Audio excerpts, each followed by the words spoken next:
오늘 이 아침 우리에게 주시는 하나님의 말씀, 우리 함께 볼 때에 사도행전 8장 1절로 8절까지의 말씀을 함께 보도록 하겠습니다. 사도행전 8장 1절부터 8절의 말씀입니다.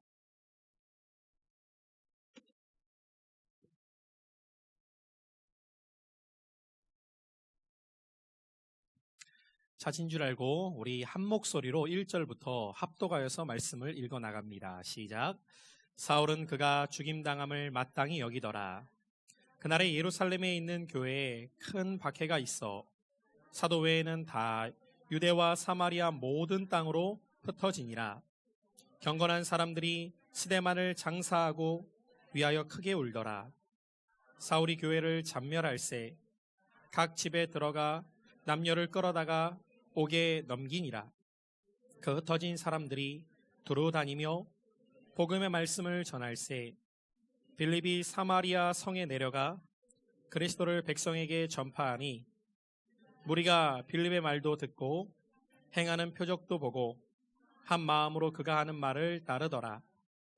많은 사람에게 붙었던 더러운 귀신들이 크게 소리를 지르며 나가고 또 많은 중풍병자와 못 걷는 사람이 나으니 그 성에 큰 기쁨이 있더라. 아멘. 우리 같이 한번 따라 고백합시다. 마음이 열려야 입이 열리고 입이 열려야 귀가 열립니다. 여러분, 이 시간 마음의 문을 활짝 열고 말씀을 들으시기를 축복합니다. 마음이 닫혀있는 상태로는 하나님의 말씀이 절대로 들려지지 않습니다. 내가 이 시간 하나님의 말씀을 듣고자 하는 마음이 열릴 때에 입이 열리고 입이 열리며 반응할 때에 귀가 열려서 주의 음성이 들리게 될 줄로 믿습니다. 저는 오늘 이 아침 부흥 시리즈 14번째 시간입니다. 부흥은 박해 속에도 복음을 전할 때 임한다. 이와 같은 말씀의 제목으로 하나님 말씀 증거하도록 하겠습니다. 사도행전은 크게 세 부분으로 나뉘어질 수 있습니다. 1장부터 7장까지를 한 덩어리로 해서 성령의 역사로 오순절에 마가의 다락방에 모였던 사람들에게 성령이 임하심으로 교회가 시작되고 교회가 세워지는 첫 번째의 과정과 이제 오늘부터 살펴보게 될 8장부터 12장까지는 이 성령의 역사가 예루살렘에서 시작된 것으로 멈추지 않고 유대와 사마리아 지역까지 그리고 열방을 향해 어떻게 펼쳐지게 되는가를 보여주는 두 번째 과정과 13장부터 마지막 28장까지 이제 열방 가운데에 이방인들에게 하나님의 복음이 어떻게 확장되어지는가를 보여주는 말씀으로 기록되어져 있습니다. 우리는 지난 시간까지 해서 이 첫 번째 그룹인 1장부터 7장까지의 내용을 살펴보았습니다. 그리고 기억하시는 분들도 계시겠지만 초대교회 사도들이 성령과 지혜가 충만하여 칭찬받는 7사람을 세우게 됩니다. 그 중에 한 사람이었던 스데반이 복음을 전하는 그 일로 말미암아 돌에 맞아 죽게 되는 사건을 우리는 목도하였습니다. 여러분, 이 사건을 보면서 어떤 생각을 여러분들은 갖게 되십니까? 지금 스데반은 주의 일을 감당하고 있었어요. 하나님이 기뻐하시는 일에 힘썼습니다. 그리고 복음을 반대하고 부딪히는 사람들에게 정면 돌파하며 그 복음을 담대하게 전합니다. 그럼 보통 여러분들 우리가 생각할 때에는 우리가 원하는 결말은 무엇일까요? 하나님이 기뻐하시는 일, 그리고 하나님이 원하시는 일을 힘쓰게 되면 하나님의 그의 인생을 도와주셔서 하나님이 그의 인생 가운데 역사하셔서 중간에는 어려운 과정이 있다 하더라도 결론은 해피엔딩으로 끝나야 될 것 같은 생각을 우리는 가질 수 있어요. 그런데 우리의 기대와 예상과는 전혀 다르게 스데반은 돌에 맞아 죽게 됩니다. 이 스데반의 모습을 우리가 생각해 보게 될 때 아니 하나님의 일을 위해서였는데 복음을 위해서였는데 주님의 일을 감당하는 일이었는데 그런데 왜 스데반은 결국 죽게 되었을까? 어떤 면에서는 이해하기가 참 힘든 부분입니다. 그리고 심지어 이 스데반의 죽음은 한 사람의 죽음으로 끝나지 않습니다. 그의 죽음을 시작으로 해서 교회 공동체에 대대적인 박해가 시작되는 것이 오늘 8장 서두의 말씀이에요. 자, 우리 한번 같이 읽었던 본문 말씀 가운데에 1절의 말씀을 같이 한번 읽어보죠. 앞을 보시고 또 성경을 보시면 읽습니다. 시작. 사울은 그가 죽임 당함을 마땅히 여기더라. 그날에 예루살렘에 있는 교회에 큰 박해가 있어 사도 외에는 다 유대와 사마리아와 모든 땅으로 흩어지니라. 여러분, 여기 1절에 보면은 그날에, 여기서 말하는 그날은 어느 날을 말하는 겁니까? 스데반이 돌에 맞아 죽은 그날. 그날에 교회가 지금 그 스데반의 죽음 가운데 비탄에 빠지고 큰 슬픔에 빠져 있는데 슬퍼할 겨를도 없이 예루살렘에 있는 교회에 큰 박해가 시작되었다고 1절은 우리에게 말씀해주고 있는 거예요. 여러분, 이 일로 인하여서 어떤 결과가 나타나게 되었냐면 사도의 모든 사람들이 유대와 사마리아와 모든 땅으로 결국 흩어지게 되었다고 말합니다. 그들이 원해서가 아니었어요.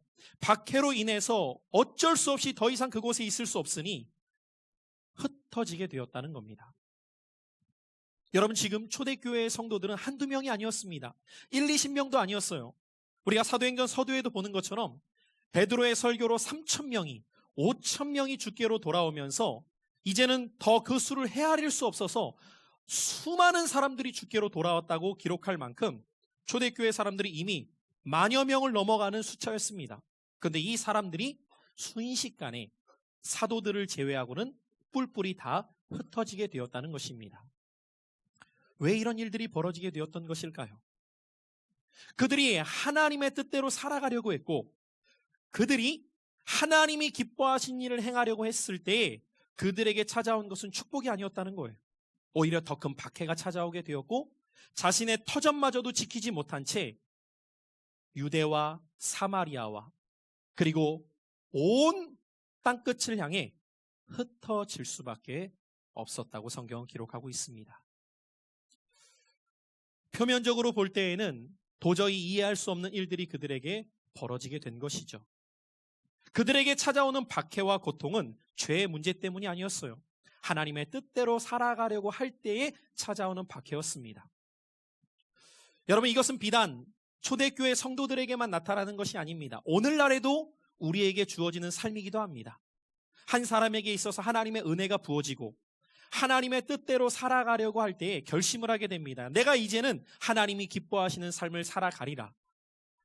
그렇게 우리가 결심하고 살아가려고 할 때 우리에게 찾아오는 것은 하나님의 축복일 것처럼 생각이 들지만 그와는 반대로 더 큰 어려움과 고난과 박해가 우리의 삶에 찾아올 수 있다는 거예요. 그때 우리는 왜 그럴까? 그 순간 눈앞에 벌어지는 사건에 대해서 답을 찾지 못할 때가 있습니다. 아마도 오늘 이 1절을 통해서 우리가 생각해 보건대 초대교회 성도들도 그랬을지 모릅니다. 아니, 우리가 이렇게 하나님의 뜻대로 살아가려고 하는데 왜 우리에게 더 이런 어려움이 찾아오는 거야? 왜 박해가 오는 거야? 우리의 터전마저도 이젠 우리가 떠나야 돼. 도저히 이해할 수 없는 그들의 현실을 우리는 마주하고 있는 겁니다. 혹시 오늘 주일을 맞아서 주회전에 나와서 예배를 드리는 성도님들 가운데 그런 분들도 계실지 몰라요. 내가 이제는 말씀을 듣고 결단하고 하나님의 뜻대로 살아가려고 몸부림치는데 내 중심과는 다르게 삶이 자꾸 힘들어. 문제가 여전히 풀어지는 것이 아니라 더 큰 문제가 찾아와. 도대체 이게 뭐지? 왜 그런 걸까요? 그 순간 우리 또한 답을 알 수 없을 때가 있습니다. 그러나 이와 같은 상황을 우리는 마주하게 될 때 기억해야 될 것은 내 환경과 내 감정과 상관없이 하나님의 약속은 우리에게 이렇게 말하고 있다는 거예요. 로마서 8장 28절을 통해 사도 바울은 우리에게 위대한 말씀을 전해주고 있습니다. 자, 우리 같이 한번 이 말씀을 앞을 보시고 읽어볼까요? 시작. 우리가 알거니와 하나님을 사랑하는 자, 곧 그의 뜻대로 부르심을 입은 자들에게는 모든 것이 합력하여 선을 이루느니라. 할렐루야. 여러분, 기억해야 될 것은 무엇입니까? 왜 이런 박해가 내게 찾아오지? 그 질문 앞에서 우리는 당장 답을 찾을 수 없을 때가 있어요. 왜 이런 어려움이 내게 계속해서 몰려오는 것일까? 그 순간 우리는 답을 모를 때가 있습니다. 그러나 우리가 분명히 기억해야 될 것은 하나님의 자녀들에게는 박해 또한 합력하여 선을 이루시는 하나님의 손길이 있다는 것입니다. 여러분, 지금 예루살렘 교회는 폭발적인 부흥을 이루고 있었습니다. 그래서 3,000명, 5,000명, 이제는 만여 명이 넘는 성도들이 교회 공동체 안으로 들어오게 되었을 때에 그들의 마음이 어떠했을까요? 아마도 너무 기뻤을 거예요. 너무 즐거웠을 거예요. 그러면서 예루살렘 안에 이제 함께 신앙생활하는 사람들이 많아지니 그들이 함께 모여서 교제하기 시작했고, 함께 은혜를 나누기 시작했고, 공동체가 점점점 세워지는 것을 그들은 경험했을 것입니다. 그러나 그들이 한 가지 놓치고 있는 사실이 있었습니다. 하나님의 계획은 예루살렘만 복음이 전파되는 것을 원치 않으셨다는 거예요. 하나님은 더 큰 계획을 갖고 계셨다는 것입니다. 하나님의 시선은 예루살렘만이 아니라 열방을 향하고 계셨다는 거예요. 그런데 예루살렘이 부흥되고 믿는 자들이 그 안에서 교제를 이루다 보니까 어느 순간부터 그들의 시선은 열방 가운데 향하는 것이 아니라 자기들끼리 모여서 교제하는 것에 그들의 시선이 머물러 있었다는 거예요. 여러분, 놀라운 것은 1절 말씀을 보면은 이 박해로 인해서 나타나게 된 현상에 대해 사도 외에는 다 유대와 사마리아와 모든 땅으로 흩어지니라. 여러분, 이 말씀을 우리가 어딘가에서 본 것 같지 않습니까? 유대와 사마리아와 모든 땅으로 흩어졌다. 여러분, 이 말씀이 어디에 기록되어 있습니까? 사도행전 1장 8절입니다. 우리 이 말씀 같이 한번 보실까요? 시작. 오직 성령이 너희에게 임하시면 너희가 권능을 받고 예루살렘과 온 유대와 사마리아와 땅끝까지 이르러 내 증인이 되리라 하시니라. 할렐루야. 여러분, 이 사도행전 1장 8절의 말씀은 사도행전 전체의 키워드의 말씀입니다. 성령이 그들 가운데 임하셨을 때에 어떻게 이 복음이 확장되어질지를 이미 우리에게 말씀해 주셨다는 거예요. 그런데 여러분들 8장 1절을 보면은 지금 이 비슷한 말씀이 큰 박해가 있어 사도 외에는 유대와 사마리아와 모든 땅으로 흩어지니라 라고 기록하고 있습니다. 여러분, 한 단어만 다를 뿐이에요. 사도행전 1장 8절에서는 성령이, 그런데 사도행전 8장 1절에서는 큰 박해가 라고 기록되어 있을 뿐입니다. 그런데 결과는 똑같았다는 사실이에요. 무슨 말입니까, 여러분들? 박해 속에서도 성령님은 여전히 일하고 계셨다는 거예요. 그들은 알지 못했어요. 지금 내게 찾아오는 고난과 내게 찾아오는 박해와 내게 찾아오는 어려움의 원인을 알 수 없었을지 모르지만 그 이면에는 여전히 그들과 함께 역사하시는 성령의 손길이 있었다는 사실입니다. 사랑하는 성도 여러분들, 우리는 이 말씀을 통해 분명히 깨달아야 됩니다. 내 삶에 일어나는 모든 일들, 나는 그 앞에 그 순간 답을 얻지 못할지라도 하나님께서는 하나님을 사랑하는 자, 그 뜻대로 부르심을 입은 우리들의 삶에 합력하여 선을 이루어 가신다는 것을. 나는 알 수 없습니다. 지금 내게 찾아오는 고난을. 나는 알 수 없습니다. 지금 내게 찾아오는 핍박과 박해를. 그러나 내가 붙잡을 것은 하나님은 내 삶의 우연이 아닌 모든 것을 합력하여 선을 이루실 것입니다. 여러분, 이것이 믿음의 사람의 고백인 줄로 믿습니다. 오늘 여러분들의 찾아오는 믿음을 지키기 위해 하나님의 뜻대로 살아가기 위해 내가 몸부림치더라도 그 안에 박해가 올 수 있어요. 그 안에 고난이 찾아올 수도 있습니다. 그러나 기억하십시오.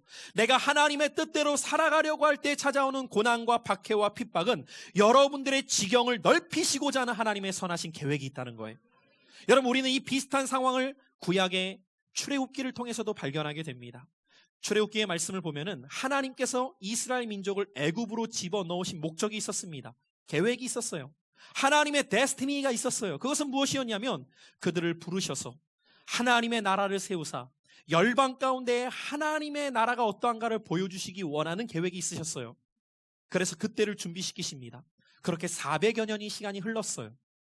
이제 그들을 애굽에서 나오게 하셔야 되는데 그들이 현실의 삶에 안주해버린 거예요. 그래서 하나님께서 행하셨던 방법은 무엇이었냐면 그들을 흔드십니다. 쉐이크. 그대로 있으면 그들이 나가질 않으니까 요셉을 알지 못하는 새 왕을 일으키사 그들에게 박해를 시작하십니다. 그리고 그들이 하나님께 부르짖었을 때 하나님은 그들을 애굽을 탈출케 하시는 역사를 이루어내셨던 거예요. 여러분, 여러분들의 삶에 뜻하지 않은 박해와 핍박과 고난이 찾아온다면 그 안에 담겨져 있는 하나님의 뜻이 있음을 깨닫게 되시기를 축복합니다.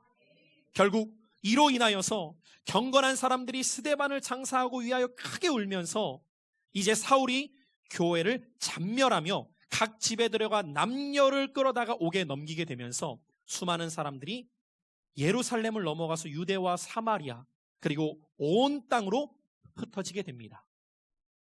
그렇게 흩어진 사람들 가운데에 이제 이어지는 4절의 말씀이 이렇게 증언하고 있어요. 자, 우리 한번 4절을 읽어볼까요? 시작. 그 흩어진 사람들이 두루 다니며 복음의 말씀을 전할세. 여러분 보세요. 그 흩어진 사람들이 두루 다니면서 뭐하고 있었어요?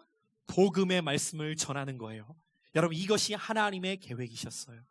머물러 있었던 그들, 자기들끼리만 모여 있었던 그들을 하나님이 박해를 통해 흩어서 복음을 전하게 하십니다.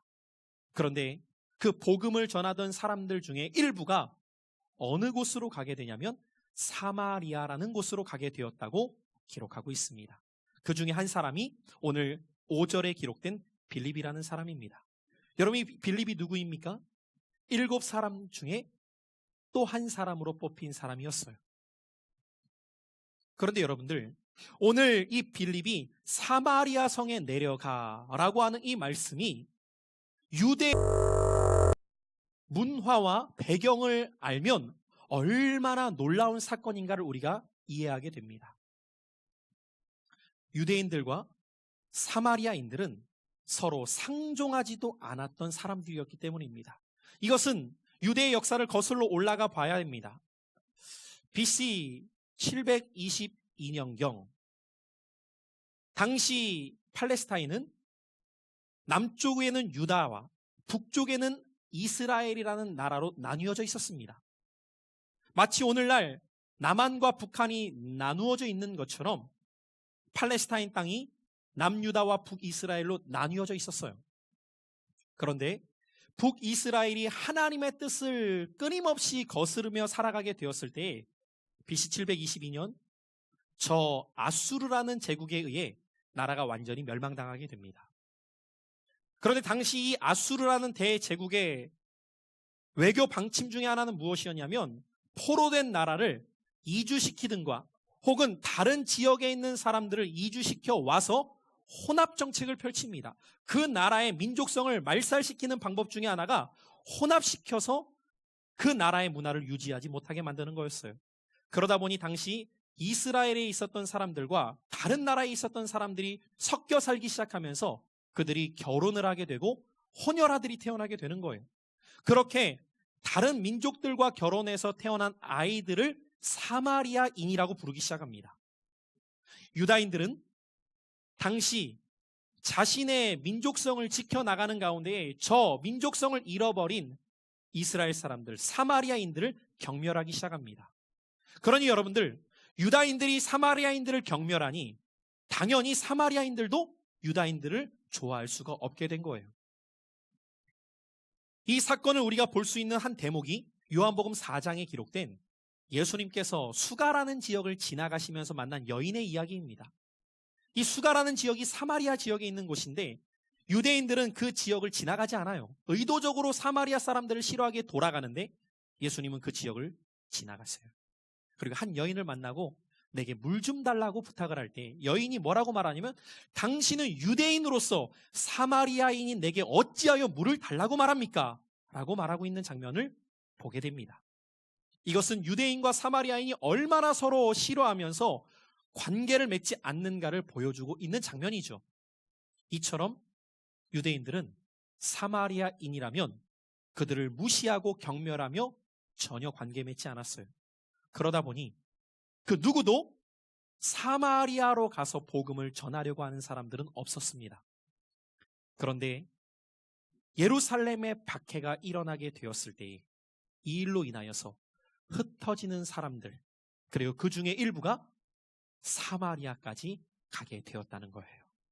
여러분, 이것이 하나님의 계획이셨습니다. 그리고 빌립이 이제는 그 사마리아 성으로 가서 복음을 전하게 되는 거예요. 여러분 한번 생각해 보십시오. 지금 사마리아인들에게 있어서 유대인들은 쳐다보기도 싫은 사람들입니다. 유대인들도 사마리아 사람들을 볼 때 전혀 말을 섞고 싶지 않은 사람들입니다. 그런데 그 유대인이었던 빌립이 사마리아로 와서 복음을 전할 때 사람들이 들으려고 할까요? 듣지 않으려고 할까요? 듣지 않으려고 하겠죠. 저 유대인이 지금 와서 우리에게 하는 말, 그들은 원치 않았을 거예요. 그런데 놀라운 일이 벌어지게 되는 거예요. 6절 말씀 보십시오. 우리 같이 한번 6절의 말씀을 읽어볼까요? 시작. 우리가 빌립의 말도 듣고 행하는 표적도 보고 한 마음으로 그가 하는 말을 따르더라. 할렐루야. 여러분, 지금 어떤 일들이 나타나기 시작합니까? 빌립이 전하는 말을 사마리아 사람들이 들었다는 거예요. 아니, 들은 데에서만 멈추는 것이 아니라 그 들었던 말씀을 마음으로 받아들여서 따르기 시작했다는 거예요. 여러분, 이것이 성령께서 행하시는 일인 줄로 믿습니다. 여러분, 때로는 우리가 복음을 전하려고 할 때 우리가 누구에게 그 복음을 전하기가 편합니까? 나를 받아들이는 사람, 나를 좋아하는 사람, 내 말을 듣고자 하는 사람들한테 우리는 복음을 전하고 싶습니다. 그런데 나와 맞지 않는 사람, 나와 다퉜던 사람, 내가 싫어하는 사람들에게 복음을 전한다고 생각해 보십시오. 여러분, 이것은 절대 쉬운 일이 아닙니다. 내 마음에 내키지도 않습니다. 그런데 성령께 순종하면서 나아가게 될 때에 성령님은 막힌 담을 헐어버리시는 거예요. 깨어졌던 관계를 회복시키시는 거예요. 저는 여러분들에게 이런 역사가 나타나게 되시기를 축복합니다.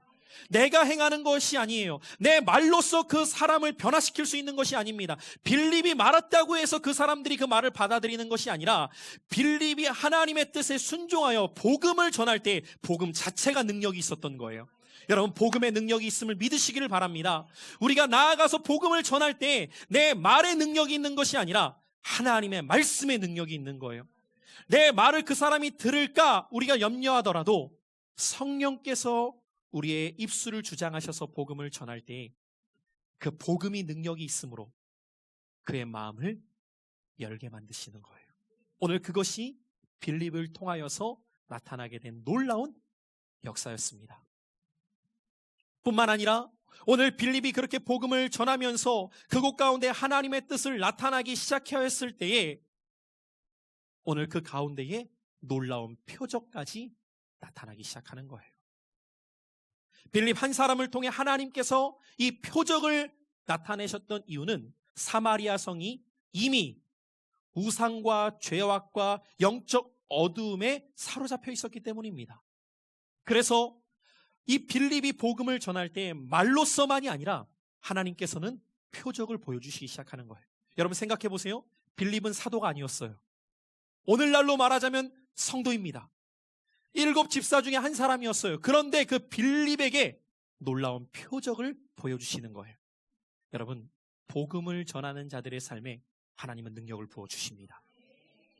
지금 이 일을 통해서 하나님께서 우리에게 보여주시는 것은 무엇이냐면 지금 사마리아 성 안에 파워 인카운트, 힘의 대결이 벌어지고 있고 그 힘의 대결 가운데에 결론이 어떻게 맺는가를 우리에게 보여주시는 거예요.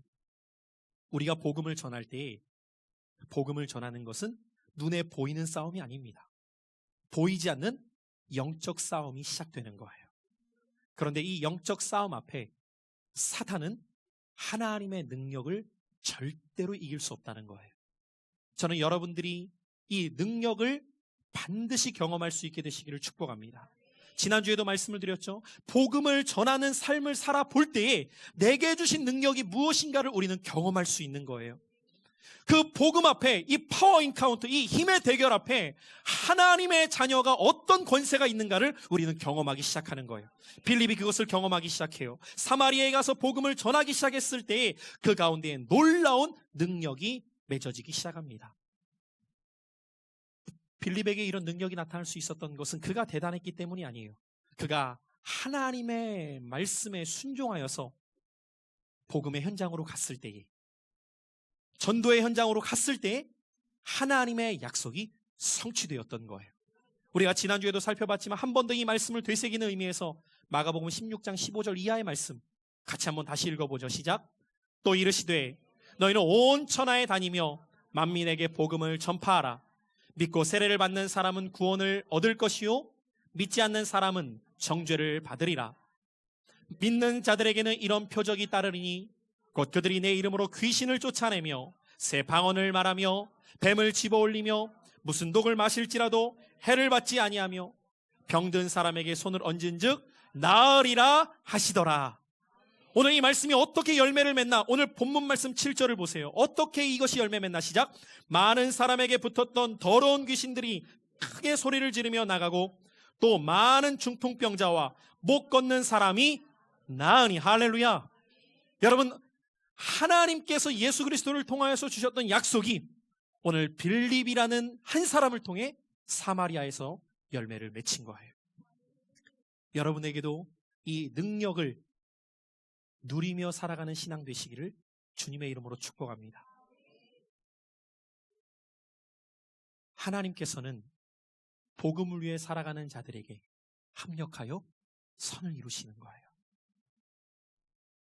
당장 눈앞에 놓여있는 현실은 박해였지만 그 박해를 통해 하나님께서는 예루살렘에 머물러 있었던 그들을 그곳에만 있지 않고 유대와 사마리아와 온 땅으로 흩으셔서 하나님의 계획을 이루십니다. 여러분, 그런데 이것은 사도행전의 역사만이 아니라 우리 대한민국에도 복음이 뿌려지게 된 과정이 이와 같았어요. 20대밖에 되지 않았던 젊은 토마스라는 선교사가 중국으로 선교로 오게 됩니다. 그때만 해도 이 조선이라는 나라는 워낙 작은 나라여서 알려지지도 않았기 때문에 많은 사람들이 조선이 있는지도 몰랐던 시대예요. 중국으로 와서 선교를 하게 되었는데 하나님의 뜻을 이루기 위해 복음을 전하기 위해 왔는데 그만 그곳에서 사랑하는 아내와 자녀까지 죽게 됩니다. 깊은 시리에 빠져서 더 이상 복음을 전할 힘조차 남아있지 않았던 그에게 하나님의 계획이 보이게 됩니다.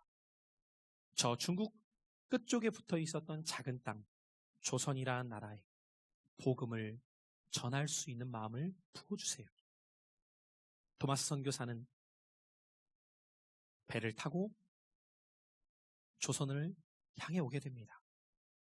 그리고 조선이라는 땅에 복음의 씨앗을 뿌리기에 오게 되었는데 그가 제대로 복음을 전해보기도 전에 당시 쇄국 정책을 펴고 있었던 조선은 외국 사람들을 오랑캐라고 부르면서 받아들이지 않았고 복음을 전하러 온 토마스 선교사를 비롯한 많은 이들을 죽입니다. 여러분, 누가 보더라도 무의미해 보이는 죽음이었어요. 그러나 하나님의 계획은 한 영혼이 땅에 떨어져서 미랄이 되었을 때 그 한 미랄을 통해 이 땅에 놀라운 복음의 열매를 맺게 하신 거예요. 누가 보더라도 스테반의 죽음은 어이없어 보였고 무의미해 보였고 안타까워 보였지만 한 사람의 미랄이 하나님의 계획을 이루는 놀라운 통로가 되었어요. 여러분, 우리는 이 스테반을 통해 이 토마스 선교사의 죽음을 통해 한 분을 바라보게 됩니다. 그분이 누구이십니까? 예수 그리스도이십니다. 하나님이신 그분이 사람의 몸을 입고 이 땅에 오십니다. 그리고 그분은 모든 사람을 구원하시기 위해 자신의 생명을 미랄로 내어 주십니다. 예수님이 십자가를 지고 가실 때에 모든 것이 끝나 보였습니다.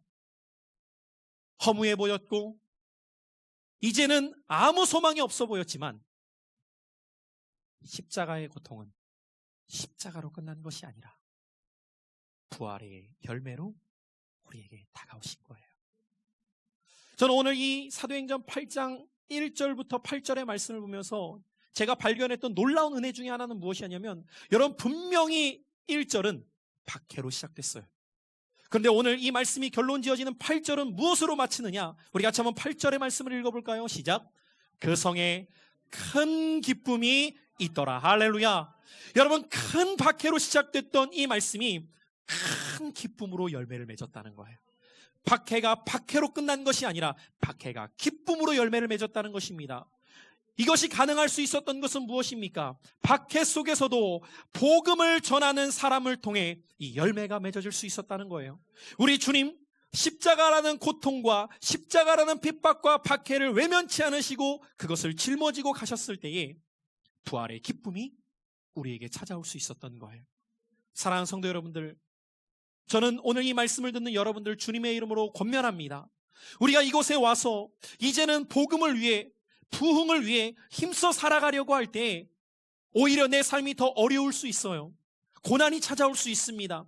뜻하지 않는 핍박과 박해가 올 수 있어요. 여러 어려움들이 여러분들의 삶에 있을 수 있습니다. 사단은 그 일을 통해서 우리가 부흥의 파도를 멈추기를 원합니다. 사단은 그 일을 통해서 하나님의 계획에 집중하지 못하게 만들고 문제에 빠지게 만듭니다. 그러나 여러분들 기억하십시오. 어려움이 찾아올수록 문제를 바라보는 것이 아니라 하나님의 놀라운 계획을 볼 수 있기를 축복합니다.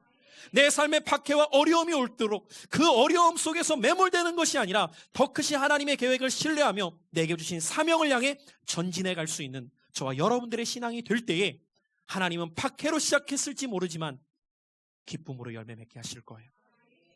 고난으로 시작됐을지 모르겠지만 축복으로 열매 맺게 하실 거예요. 여러분, 이 은혜를 우리 모두가 누릴 수 있게 되시기를 주님의 이름으로 축복합니다. 저는 말씀의 오늘 결론을 맺고자 합니다. 사랑하는 성도 여러분들, 오늘 여러분들 심령 안에는 복음을 향한 어떤 반응이 일어나고 있습니까? 내가 주의 일을 감당해야지, 내가 주님 뜻대로 살아가야지라고 결단했다가 조금만 어려움이 찾아오고 박해와 핍박이 있을 때 넘어지는 신앙이십니까? 아니면 내가 지금은 다 이해할 수 없더라도 합력하여 선을 이루시는 하나님을 신뢰하며 어려움 속에서도 문제에 넘어지는 것이 아니라 더 놀라운 하나님의 계획을 바라보며 복음을 전하는 일에 힘쓰며 살아가고 계십니까? 하나님께서는 부흥의 파도를 일으켜 주십니다. 그리고 그 부흥의 파도는 하나님의 뜻에 순종하는 자들을 통해 열매 맺게 하실 것입니다. 오늘 이 말씀이 우리 모두에게 새겨지는 말씀이 되어 부흥은 박해 속에도 복음을 전할 때에 임함을 기억하며 우리 모두가 다 복음에 참여하는, 복음을 증거하며 살아가는 전도자들 될 수 있기를 주님의 이름으로 축원합니다.